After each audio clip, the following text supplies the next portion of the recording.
Assalamualaikum warahmatullahi wabarakatuh. Salam sejahtera bagi kita semua. Oke dulur-dulur, semoga panjenengan semua tetap sehat walafiat, keluarga adem ayem, rezeki lancar.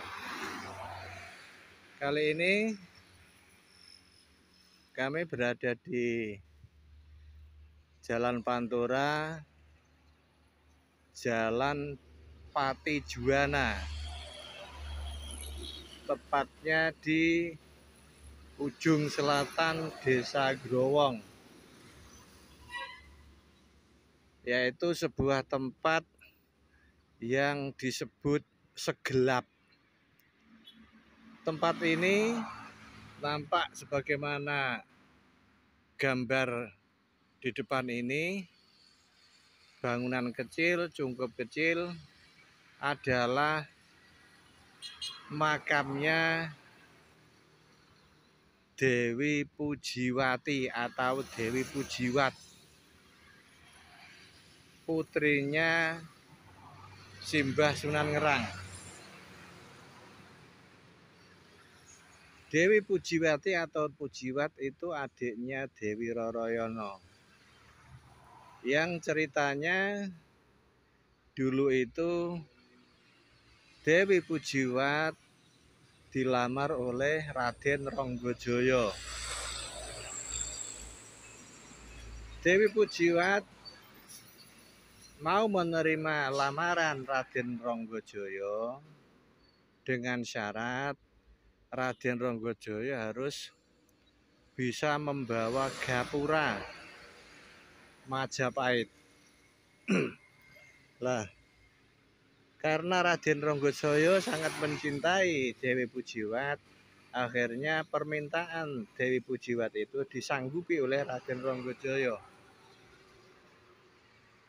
Dan dengan kesaktiannya, pintu gerbang gapura Majapahit dibawa oleh Raden Ronggojoyo dari Kota Raja Mojopahit di Trowulan sana.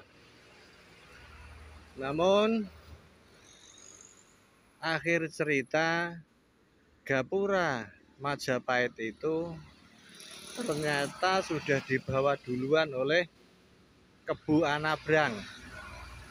Kebu Anabrang itu adalah muridnya Simbah Sunan Muria dari bangsa Jin. Nah, jadi Raden Ronggojoyo ini rupanya keduluan oleh Kebu Anabrang.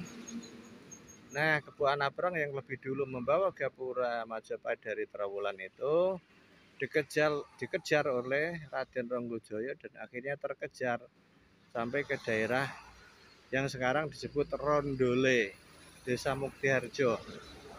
Nah, terjadi perebutan di situ, peperangan yang akhirnya dimenangkan oleh Raden Ronggojoyo, dan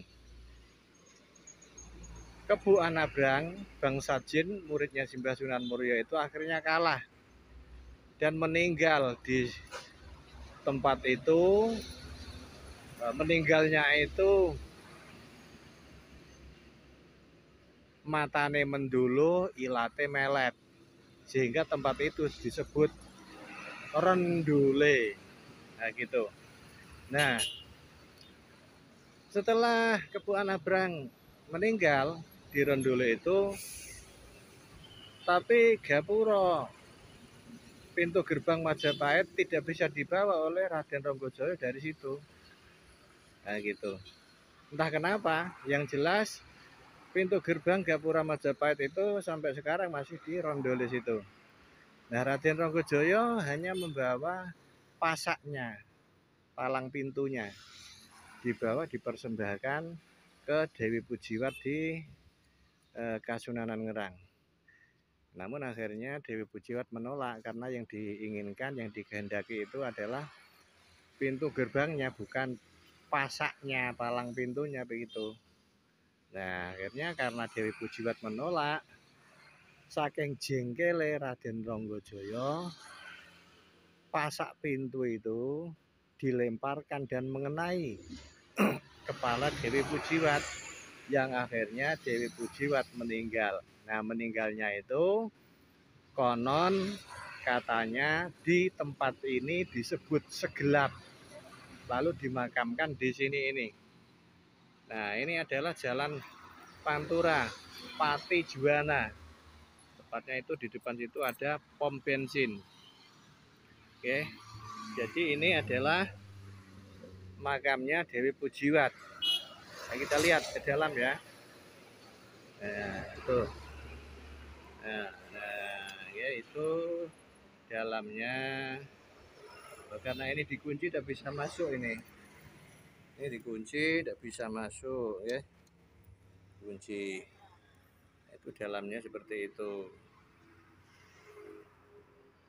Jadi sekali lagi teman-teman bahwa legenda Dewi Roroyono dan Dewi Pujiwat itu memang betul-betul ada pada masa lalu, yaitu sekitar abad ke-15.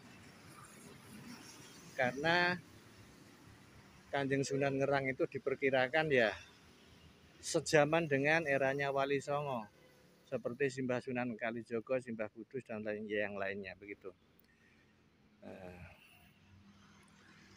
Ya, jadi demikian informasi yang kami berikan tentang situs keramat di tepi jalan Pati Juwana ini yang bernama Segelap, tempat dikebumikan jasadnya Dewi Roro Pujiwati atau Dewi Roro Pujiwat, putrinya Simbah Kanjeng Sunan Ngerang. Oke, demikian. Jika ada salah, itu salah dari kami sendiri. Jika itu ada yang benar dari apa yang kami ucapkan, kebenaran itu sebenarnya dari Allah Subhanahu wa taala. Kami hanya sebagai perantara penyambung lidah saja. Demikian. Wassalamualaikum warahmatullahi wabarakatuh. Salam NKRI tetap jaya.